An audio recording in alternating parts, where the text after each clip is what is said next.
All right, high school football in modern times.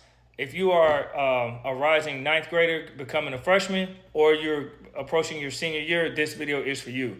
Now, a lot of kids right now are facing the dilemma of transferring wherever they're currently going to high school to another because things are not working out or panning out the way that they hope for. They might not feel like they're getting any looks. They might feel like their high school is not getting any colleges to come visit them. And they might feel like their game film is not being maximized because their team, quite frankly, sucks.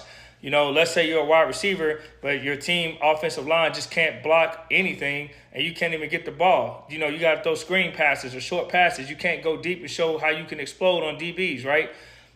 Or you might be used to block because you're in a running offense. Like, there's so many scenarios of why kids feel depleted and want to transfer and showcase their abilities and skill set.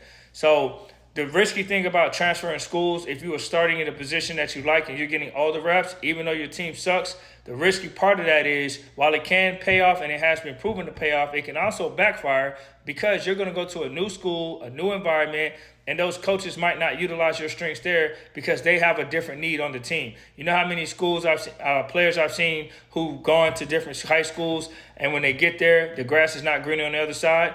You know, it can go both ways. The grass can be greener, but I've also seen it backfire. And when it backfires, the worst part about it is you can't go back to your old school because you left, and then you go to your new school. Now you're in the search again, and now you start looking like a player who, you know, is not trustworthy at the next level to be committed.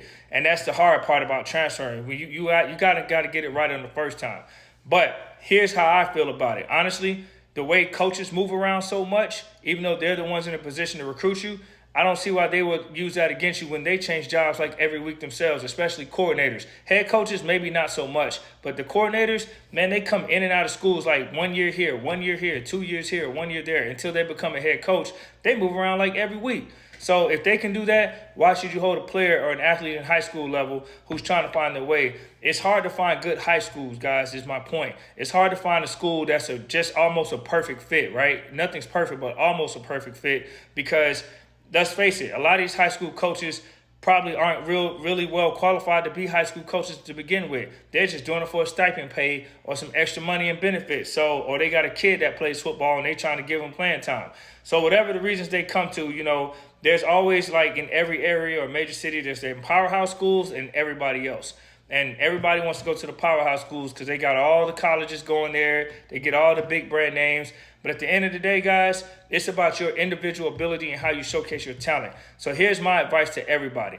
In conclusion, go to college camps, and don't just go to any camp. Go to a camp where your position is valued. Go to a camp where you can really showcase what you can do. Go to a camp that a coach is following you or expressing some type of interest in you, and go to their schools in person and meet that coach and market yourself. You know, it sucks to say this, but there's a lot of high school coaches that are not going to prioritize every player on that roster. Unfortunately, they're going to prioritize their winning because that's their job and only, or they're going to prioritize a handful of players that they probably wanted at their school because that's what's going to help propel them to the next level if they're trying to move up. And they know, if I get just enough big name, you know, stars and produce, I'm good whether I win or lose. That doesn't include the other players on the roster. You might have an occasional coach that looks out for everybody, but it is rare. I don't see it often. So I just encourage you guys in the high school, treat this like a business. You know, it's hard to not put all your emotion into it, but think strategically, guys, because this is your decision. You only got 4 years to get it right. And guess what? It might take you 4 years to get it right. You might end up at 4 different schools, you know, by the time you find the right fit. But at the end of the day, try to minimize your transfers and try to maximize your potential and finished products. And if you can do that, you have a much better chance of getting to that next level. So I hope all the high school athletes that are out there, I know it's a different time than when I grew up. I know it's hard and frustrating. You're coming up on your senior year, you don't have any offers, you're feeling a little nervous.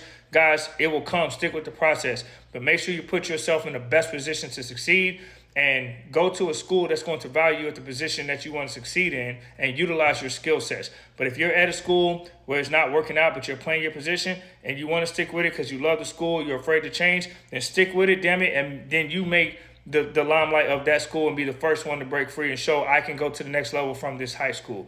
And go to camps, like I said, camps that are interested in you, not just random camps that take your money. Many blessings.